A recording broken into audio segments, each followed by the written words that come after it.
दोस्तों आज हम बात कर रहे हैं अदानी विल्मा लिमिटेड की और साथ में हम बात करेंगे अदानी पावर की और पूरे अदानी ग्रुप को डिस्कस करने वाले हैं। यहाँ पे आप देख सकते हो कि जो गिरावट का माहौल है वो लगातार बना हुआ है और डेली ही स्टॉक गिर रहे हैं। यहाँ पे आप देख सकते हो कि स्टॉक गिरते हुए वहां पर आ चुके हैं जहां पे हिंडनबर्ग ने भविष्यवाणी की थी, यानी उनके हिसाब से स्टॉक ओवर वैल्यू है और आने वाले समय इनमें 85% की गिरावट हो चुकी है। तो आप ये देख ही सकते हो कि स्टॉक लगभग वहां तक आ चुकी है। अब क्या और गिरावट होगी या फिर यहाँ से फिर से एक पॉजिटिव माहौल बनने की शुरुआत होगी, एक बाउंस बैक की उम्मीद हम कर सकते हैं। यहाँ पे कुछ बड़ी अपडेट निकल के आ रही है जिनको हम एक एक करके डिस्कस करने वाले। जिस तरह से अदानी ग्रुप को बहुत सारा डेट लग चुका है वो उसको कुछ तो देखिए उसमें कमी करने की कोशिश कर रहे हैं, किस तरह से डैमेज कंट्रोल किया जाए और इसके लिए एक बड़ा स्टेप उठाया जा रहा है अदानी ग्रुप की तरफ से।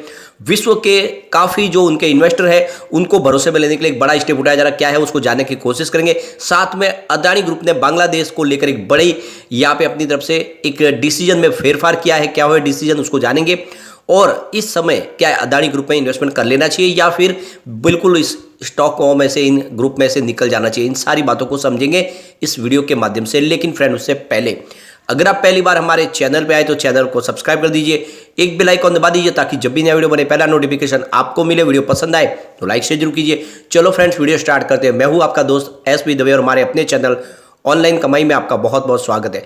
सबसे पहले अगर हम बाजार की बात करें तो स्टॉक आप देख सकते हो बीएसई सेंसेक्स 59,463 के आसपास रहा है। 141 पॉइंट की गिरावट 0.24% गिरा बीएसई सेंसेक्स और पिछले 3 ट्रेडिंग सेशन से लगातार गिरावट जारी है। अब अदानी विल्मा लिमिटेड की बात करें तो स्टॉक 366 पर आ चुका है। 2.22% की आज गिरावट हुई है। तो ये तो आप देख सकते हो कि दबाव लगातार बना हुआ है, गिरावट हो रही है। लेकिन जो सबसे भारी गिरावट हुई है वो है अदानी पावर में। स्टॉक फिर से 146 के आसपास आ चुका है। ये पिछले दिनों उस लेवल पे आया था, उसके बाद में कुछ पॉजिटिव माहौल बना, स्टॉक ऊपर गया था। लेकिन आप देख सकते हो स्टॉक फिर से 150 से नीचे आ चुका है और सर्किट लिमिट बढ़ने की वजह से यहाँ पे हमें 10% का लोअर सर्किट लगता हुआ दिखाई दिया, यानी गिरावट काफ़ी भारी हुई। पिछले दिनों उसमें सर्किट की लिमिट 5% थी तो गिरावट 5% होती है, लेकिन जैसे ही सर्किट की लिमिट खुली है यहाँ पे गिरावट बढ़ चुकी है। अब इसके बीच में अगर आप देखें तो अदानी ग्रुप जिस तरह से मुसीबतों से घिरा हुआ है, अब उन्होंने एक बड़ा डिसीजन लिया है। अब वो बांग्लादेश को कम कीमत में बिजली सप्लाई करेंगे, ये उनकी तरफ से यहाँ पे फैसला किया गया है। तो अदानी समूह की जो अदानी पावर है वो बांग्लादेश में सस्ती कीमत पर बिजली आपूर्ति करने के लिए तैयार हो चुके हैं। तो यहाँ पे देख सकते हो बांग्लादेश सरकार की ओर से जो संचालित बिजली विकास बोर्ड है यानी पीडीबी, उसने यहाँ पे एक महीने के पहले शुरुआत में अदानी पावर लिमिटेड से कहा था कि 2017 के बिजली समझौते को संशोधित करने की मांग की थी और उनका तर्क था कि कोयले से जनरेट बिजली की कीमत बहुत ज़्यादा महंगी है।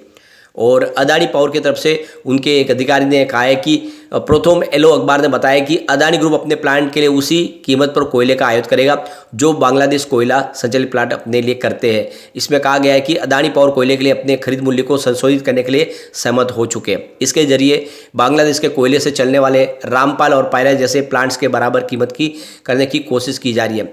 अखबार ने बताया कि बांग्लादेश में अदानी समूह के एक अधिकारी ने प्रथम एलो के जो पेपर है उसके माध्यम से जानकारी दी है।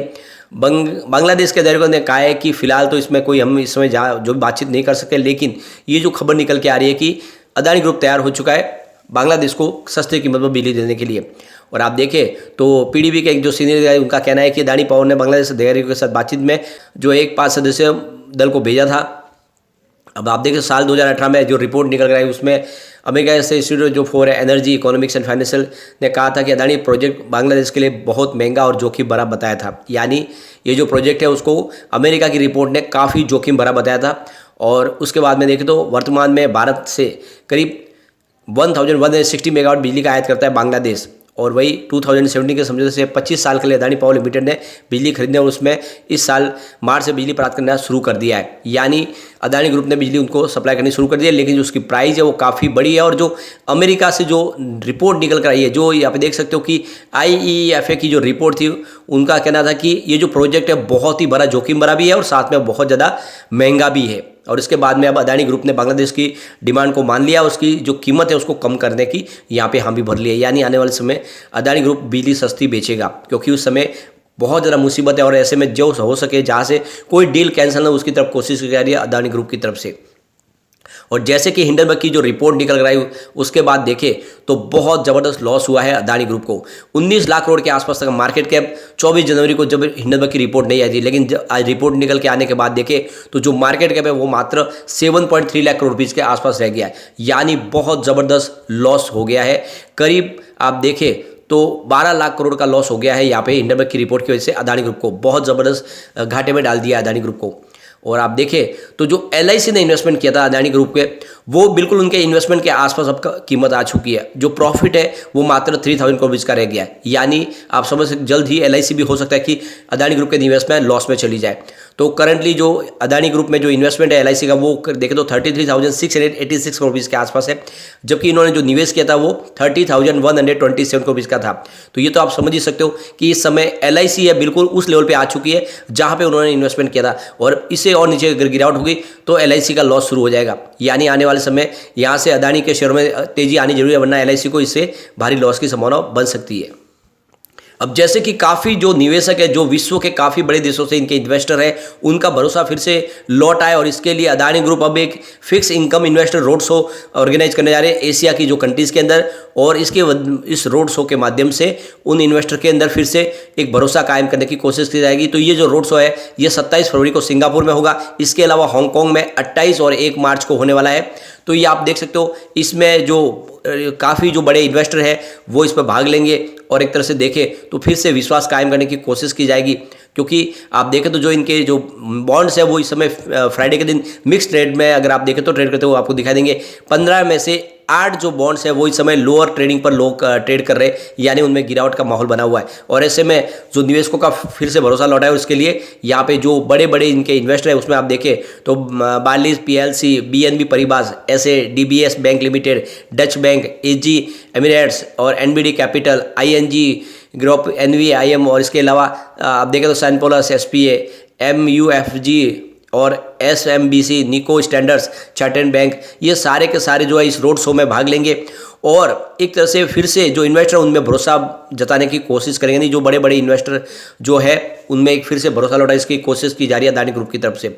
और आप देखें तो जो यहाँ पे भविष्यवाणी की गई थी हिंडनबर्ग की तरफ से वो सच साबित हुई है। हिंडनबर्ग की तरफ से कहा गया था कि अदानी ग्रुप के जो शेयर है वो इस समय ओवर वैल्यू है, और उनके अंदर कम से कम 85% की तेजी देखने को मिली है, जो गिरावट होनी चाहिए, और बिल्कुल वैसा ही हुआ है।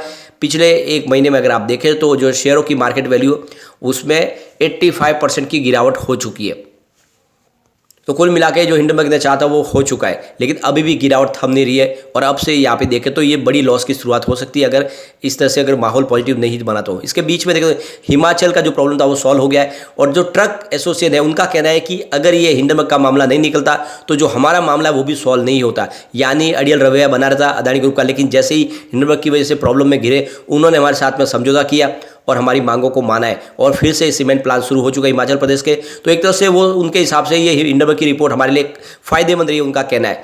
और आप ये देखें तो इसी वजह से देखें तो वो लगातार कुछ ऐसे जो इन्वेस्टमेंट है जो कोशिश कर रहे हैं कि वो फिर से लौट आए। इस समय डिप में खरीदारी करने के लिए बचना चाहिए, बल्कि इस समय एक बार वेट करें, जब तक एक बाउंस बैक अच्छा न बने इस पर निवेश न करें, थोड़ा वेट करें। जरूर यहाँ पे तेजी की संभावना बनेगी, लेकिन अभी भी सारा का सारा जो मामला है वो दारोमदार है। अभी सुप्रीम कोर्ट के ऊपर टिका हुआ, वहां से क्या फैसला होगा ये जानना होगा, उसके बाद में निवेश के बारे में सोचा जा सकता है। लेकिन फ्रेंड, कोई भी इन्वेस्टमेंट करने से पहले अपने फाइनेंशियल एडवाइजर से बारे ले ले, या आप तक खुद का रिसर्च करें, क्योंकि मैंने वीडियो आपके एजुकेशनल पर्पज के लिए ही बनाया। वीडियो पसंद आए तो लाइक से जरूर कीजिए और चैनल को सब्सक्राइब कर दीजिए। Thank you friend.